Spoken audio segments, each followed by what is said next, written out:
on Rwanda television. We believe you had a good start of the week. We'll begin with the headlines. On Monday, President Paul Kagame received credentials from 4 newly appointed ambassadors accredited to Rwanda. The Ministry of Education is urging parents to understand that the education of children should not be left to teachers alone, but rather a collective responsibility. And on the international scene, Africa's biggest hydropower project, the Ethiopian Renaissance Dam, is set to be inaugurated tomorrow.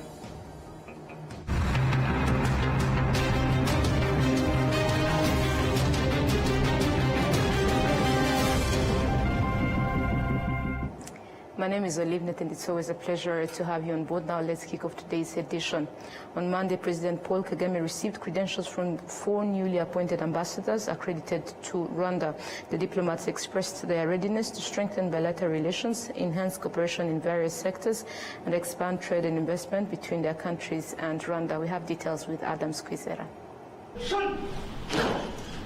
Ambassador Irene Vidagala of Brazil was the first to present her letters of credence to President Paul Kagame. Their discussions focused on advancing cooperation in areas such as agriculture and trade. Ambassador Gala also expressed her commitment to exploring opportunities through the Rwanda partnership with Brazil's football clubs. We have a very big agenda that we can build together. It goes from, I just mentioned to His Excellency the President, it goes from agriculture, because as you know, Brazil is quite strong in terms of agriculture. But we also wanted to discuss possibilities in the areas of social policies. Brazil and Rwanda, we have challenges in terms of fighting poverty, bringing people into a decent life with access to health education. And I think that Brazil has a big experience in this area, and we are ready to share. I have a dream, and my dream is to visit Rwanda in one of the soccer teams of Brazil. We have bigger soccer teams, and maybe why not to visit Rwanda to one of our jerseys. For the first time, Denmark has established its first residence in Kigali, represented by Ambassador Kasper Stenscher Jensen. He emphasized that his mission will focus on strengthening mutual trade and investment cooperation. The partnership between Denmark and Rwanda has continued to evolve over a couple of years, where our bilateral partnership is now moving into a new exciting phase where we'll try to look at new areas of cooperating. For instance, one of the things that I will look for is, are there ways in which we can look even more on harnessing investments and looking at mutual trade. Another envoy beginning her tenure in Kigali is Ambassador Aurélie Royer-Gounet. She highlighted that her mission will build on long-standing partnership between France and Rwanda, particularly in areas of politics, cooperation in security, and justice, with special focus on prosecuting perpetrators of the 1994 genocide against Tutsi who sought refuge in France. In the defense cooperation is an important field for us. In the field of justice, of course, this is one of our key priorities, fighting impunity and revisionism in France. But we will commit even more. You know, we have a dedicated office in France dedicated to this issue of fighting impunity of perpetrators of the genocide against Rwandan Tutsis. There is a new trial actually opening in only a few weeks. So we want to keep the pace, and we won't let it go until justice has been fully given. Also presenting her credentials was Ambassador Hanan Abdelaziz El Said Shanin of the Arab Republic of Egypt, who will be based in Kigali. Adam Squizera, RwandaTV News. Now moving ahead, Rwanda and Senegal signed an agreement in the field of air transport aimed at promoting and facilitating air travel between the two countries. On Rwanda's side, the agreement was signed by the Minister of Infrastructure, Dr. Jimmy Gasore, while on Senegal's side, it was signed by the Minister of Infrastructure and Transport, the Honorable Yankoba Diem. On behalf of the government of Rwanda, Minister Jimmy Gasore stated that this agreement marks a significant step forward, strengthening the already strong relationship between the two countries and enhancing cooperation between Rwanda and Senegal. To more news, the Minister of Education is urging parents to understand that education and upbringing of children should not be left to teachers alone, and he emphasized this on Monday while officially launching the 2025-2026 academic year at Groupe Scolaire Kicukiro in Kigali City. The new academic year was launched at the national level, and students returning to school said they did not waste their holiday time, but instead used it to do some personal studies alongside other activities. The 2025-2026 academic year started on Monday and is expected to end in June 2026. The Minister of Education, Joseph Nsengimana, called on students, to follow their studies carefully and reminded everyone that a child's upbringing and education result from cooperation between parents and teachers. They should prepare well, follow their studies carefully, and listen to and obey what the teachers and headmasters tell them, so that they may perform better this year. If there are those who were not able to perform well last year, they should not give up. Instead, they should understand that this is an opportunity to work harder and gain more knowledge. We also request parents to visit schools, ask about the performance of their children, and find out how they can support them. Parents should not be bystanders. Rather, we should all work together collectively to help children study well and succeed. Moving ahead, Rwanda has launched the cybersecurity and cyberterrorism awareness campaign with youth who make up the majority of participants, saying the skills gained will help them guard against online fraud. Nora Gladys takes us through. To understand the impact of the 5-day training was organized by the Secretariat of the East Africa Standby Forces under the theme Think Smart, Live Safe, Youth Against Terrorism Through Technology. Dr. Martin Koyabe, an expert in technology operations and one of the trainers, explained the key focus areas of the program. We'll be trying to take you through the methods of how you can build your understanding cyber terrorism, understanding how you can mitigate the threats that are facing us around the world, and of course focusing in Kigali, or Rwanda for that matter. And we'll be looking at the online harm issues that do affect many of the young people who are actually here in our midst when it comes to the threats online, the issues around being groomed, or even looking at issues that do affect the health and the mental health of our young people around the world, and indeed within Rwanda. The training conducted as part of the campaign brought together youth decision-makers, implementers such as the police, Rwanda Correctional Services, Rwanda Investigation Bureau, legal practitioners, and officials from different ministries in Rwanda working in technology-related sectors. Some participants affirmed that they found the training timely as their daily work heavily relies on technology.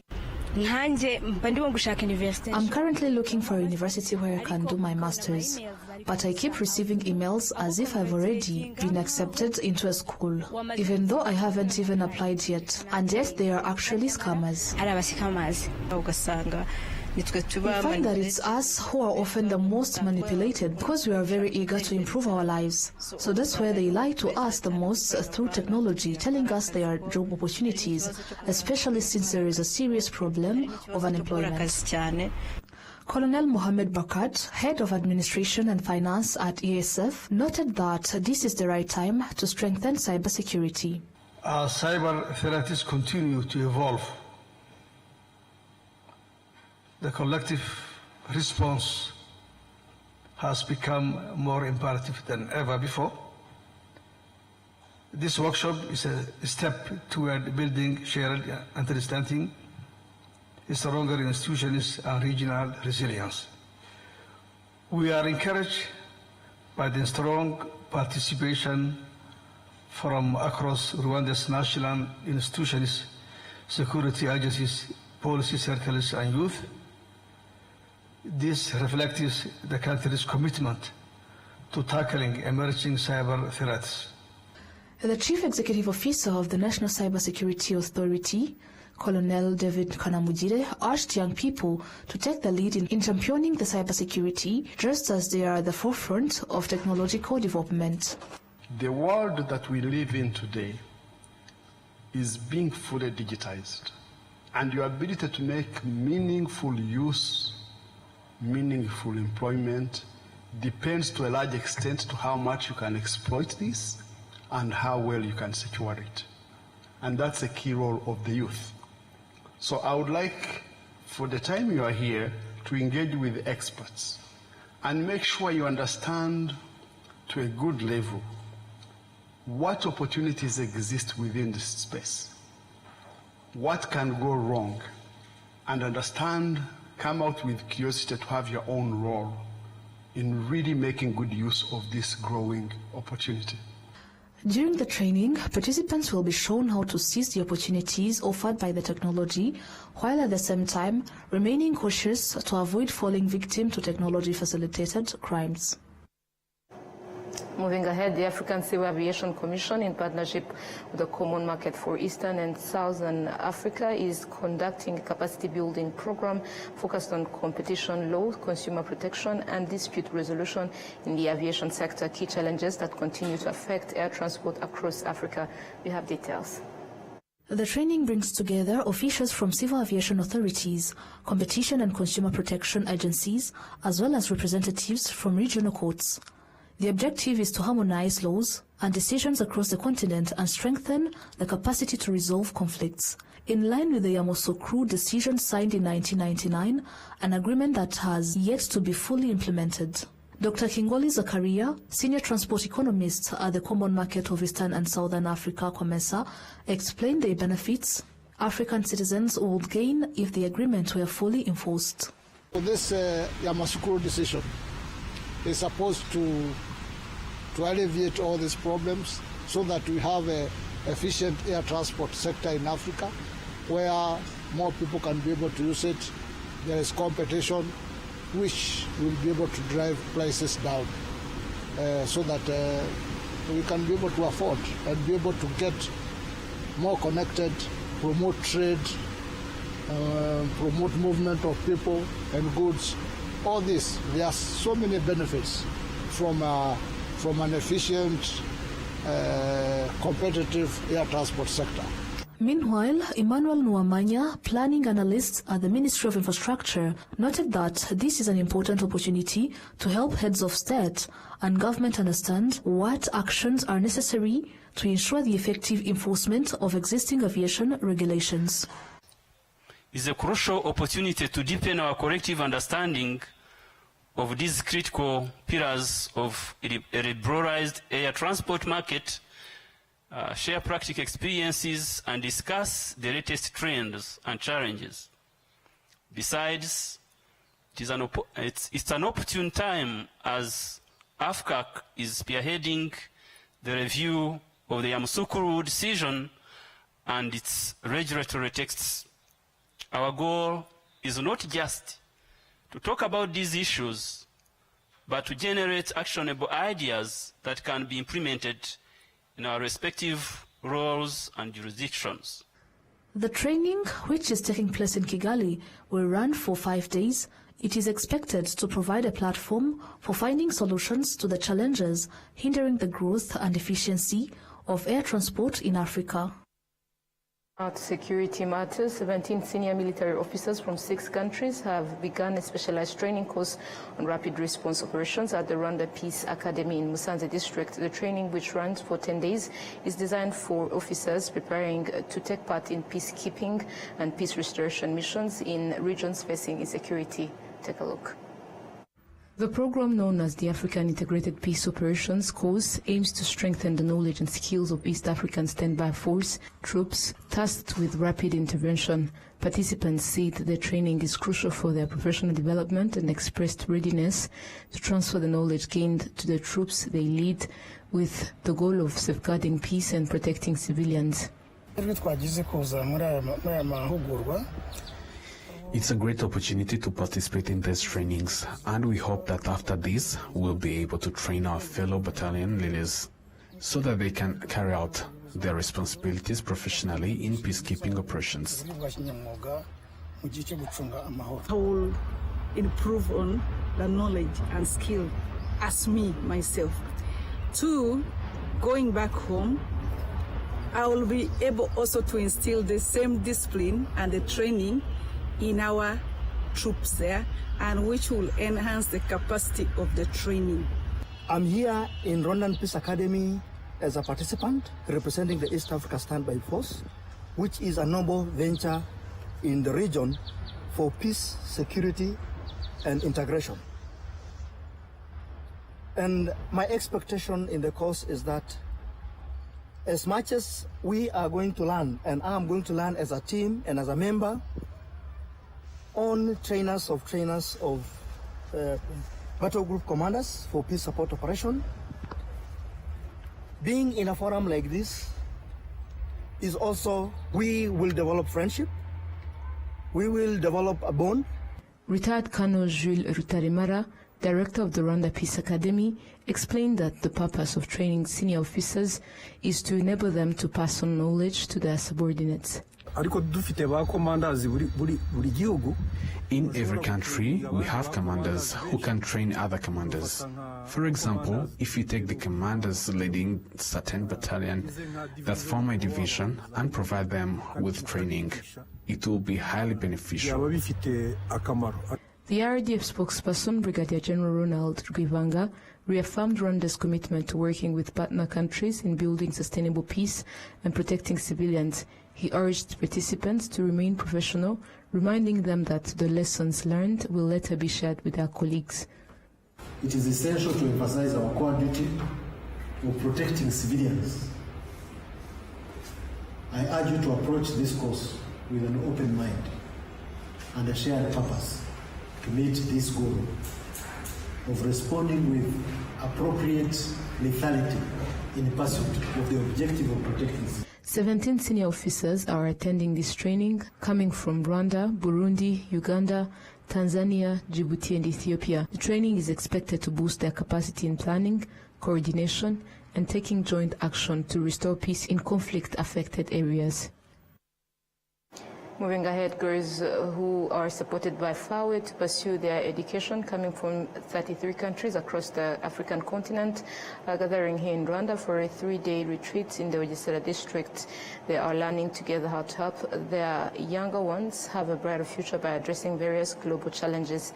Ninye Mbabazi Yvonne is one of the girls supported by FAWE, and now she's working in the health sector.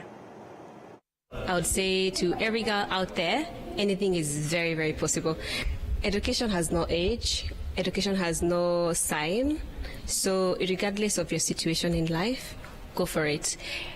For your parents, learn a way of how to communicate to them, communicate your needs, the path that for sure you've been called to, and go for it. But you have to advocate for yourself, and even if you can't, find someone or a mentor who can speak on your behalf. Now, Claudette Irede, the Minister of State in the Ministry of Education, noted that such a retreat is very important because it will help participants learn how they and those they will support can help their younger sisters. Valued and understood because they matter, and because when girls rise, entire communities rise. Looking around this room, I see women and a few men whose lives were also touched by FAWE and whose journeys are equally inspiring.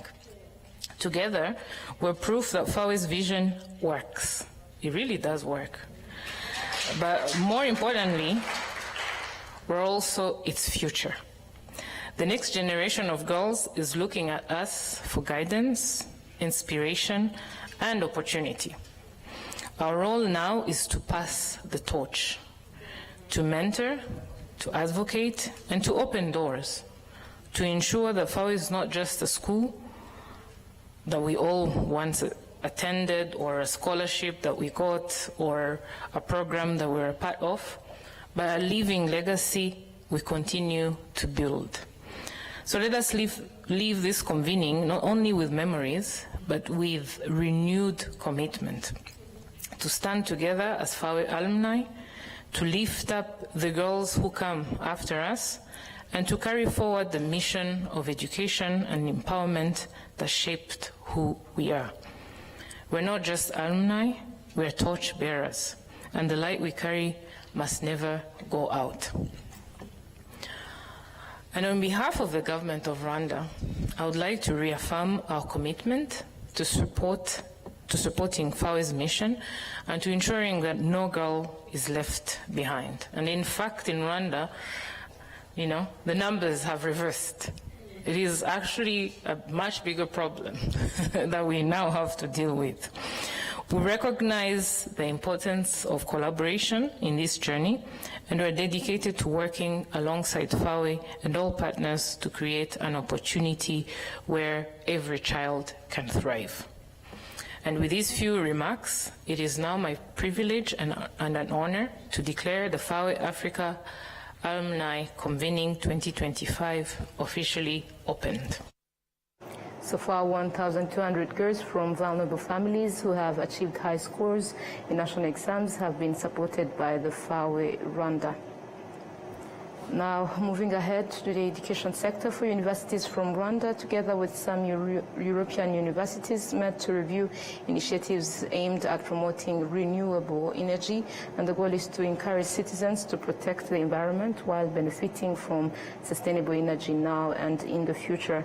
At the Byumba Catholic School Complex in the Gicumbi district, 4 classrooms powered by solar energy have already begun reducing electricity costs. These classrooms are supplied by a small hydroelectric plant built by the University of Technology and Arts of Byumba in Gicumbi, and this pilot project is testing whether people can use minimal electricity to save money and protect the environment, as explained by the students. In addition to the University of Technology and Arts of Byumba is also piloting a similar project for local residents, and some households have already begun using it. Micro Mungali, a lecturer at the University of Parma, expressed confidence that Rwanda, recognized as a model of environmental stewardship, will achieve these goals. Since 2023, each September, and I'm seeing straight with my eyes the improvement that are made, and it's really concerning about the environmental. So there is a great awareness around the topics, and this is such a I might say a good point to start with, because it's not we know different technologies around the world, but it's the way you use them that will make the difference. So really, I'm loving this country, loving these people. By 2030, Rwanda aims to reduce greenhouse gas emission by at least 38%, equivalent to a reduction of 7.5 million tons of carbon.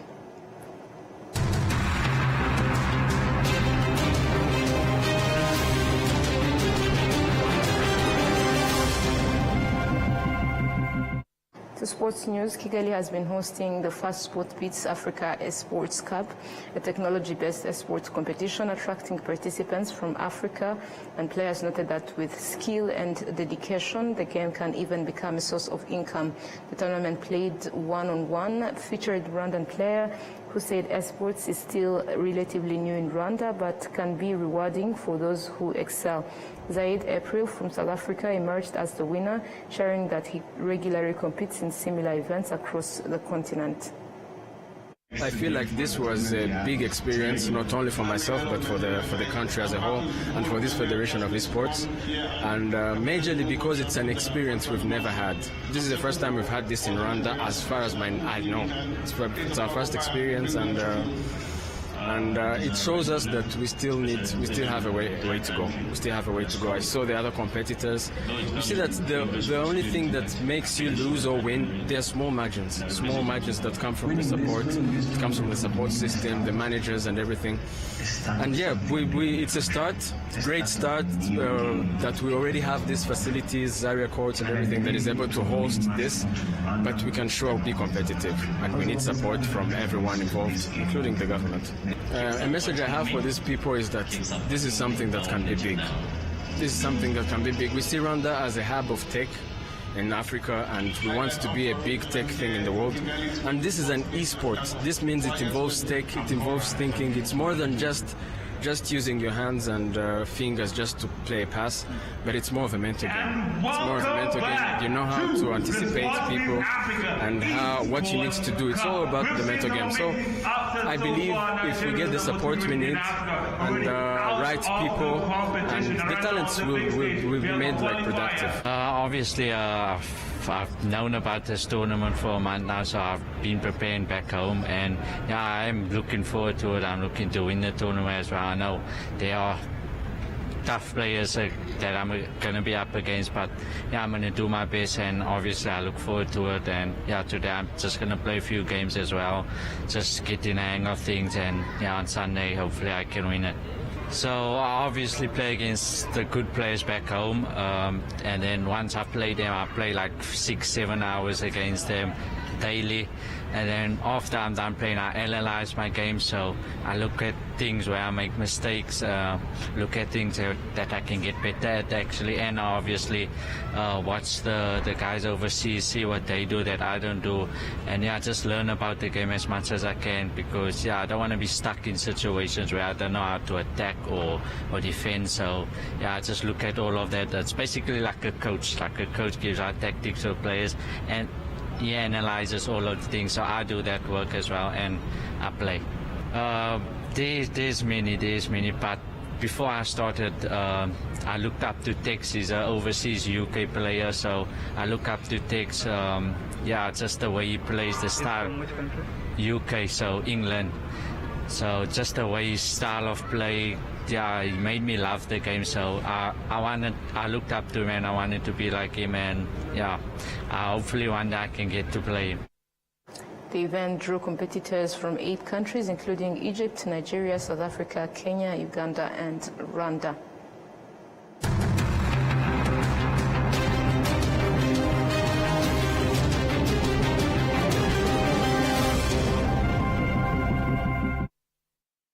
Every journey has a beginning. From nature comes refreshing fruity goodness that keeps you going every day. With every pack complementing life's best moments. Not 1, not 2, but 5 different fruity flavors. And this journey keeps giving. Introducing Inyandi's new fruity juice flavors, guava and cocktail. Now available at your nearest shop. Always ask for Inyandi. Nyiri muto arababwiraga data bati ntabwo wagira umukamo mwinshi utunze inka imwe, ariko nigeze acika intege. Mama akinjira mu bucuruzi hari abamubwiraga bati ntabwo watera imbere udakorera mu iduka rigezweho, ariko ntibyamusubije inyuma, yakoranaga umwete. Njya muri kaminuza hari abanshidikanyagaho bavuga ko nashobora kaminuza naturuka mu muryango wifashije, ariko byarangiye nanditse amateka mashya. Igihe cyo gutera ishema umuryango wanjye kigeze, bamwe bakomeje kumbwira bati ntabwo watera umuryango wawe ibyishimo n'ishema, ariko narabishoboye. Hari abakekaga ko nasigira umurage ukomeye abankomokaho, ariko ubu mfite uruganda rutunganya amata. Banki ya Kigali yabaye umufatanyabikorwa wanjye mu rugendo rwose, inzozi zanjye ziba impamo. Bigereho.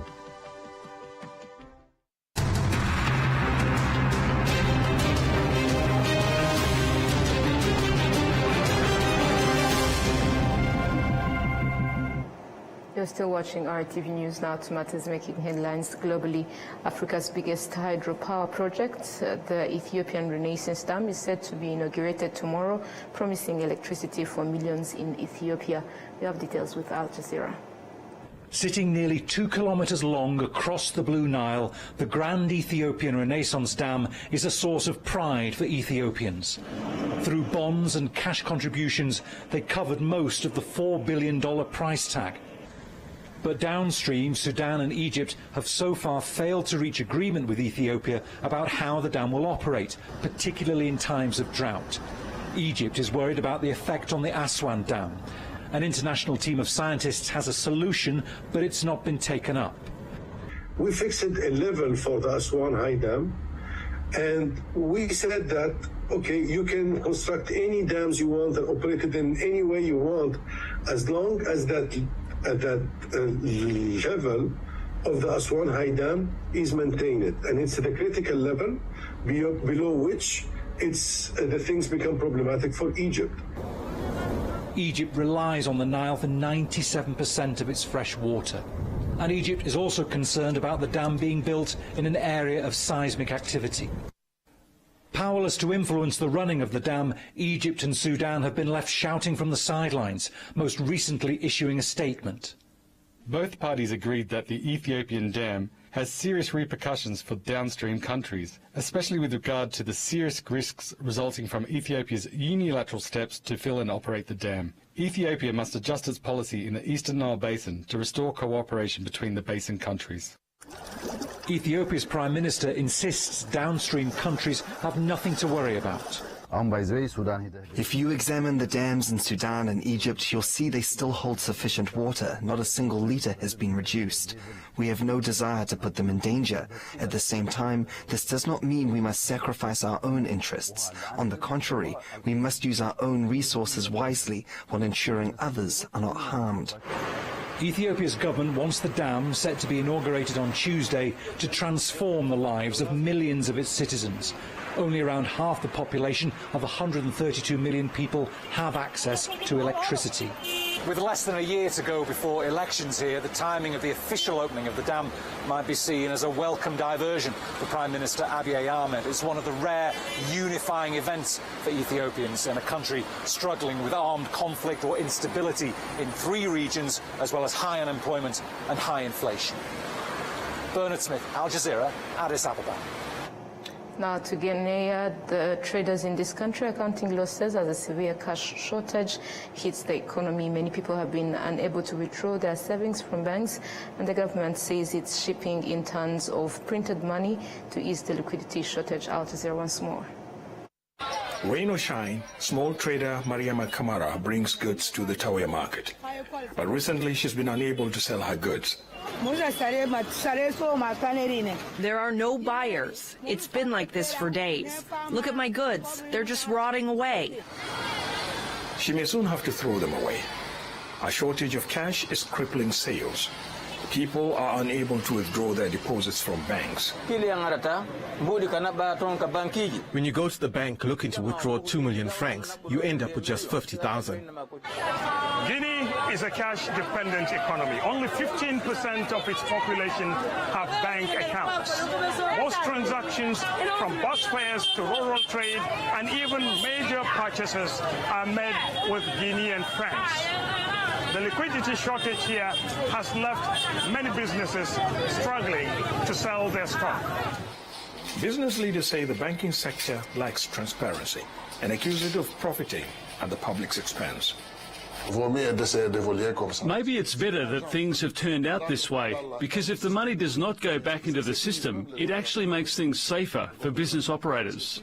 The government has already shipped in tons of printed money to ease the liquidity shortage, but insists the country is not facing an economic crisis.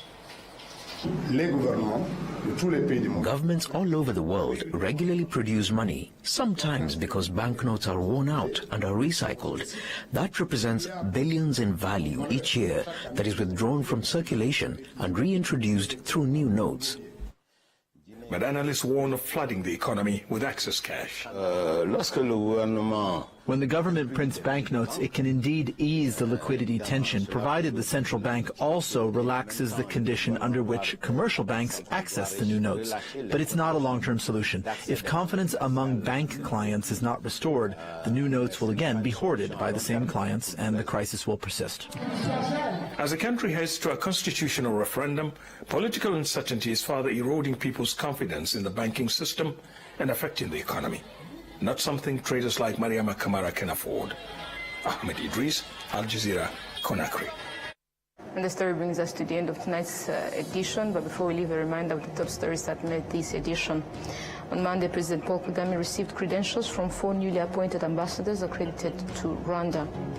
The Ministry of Education is urging parents to understand that the education of children should not be left to teachers alone, but it should be a collective responsibility. And on the international scene, Africa's biggest hydropower project, the Ethiopian Renaissance Dam, is set to be inaugurated tomorrow.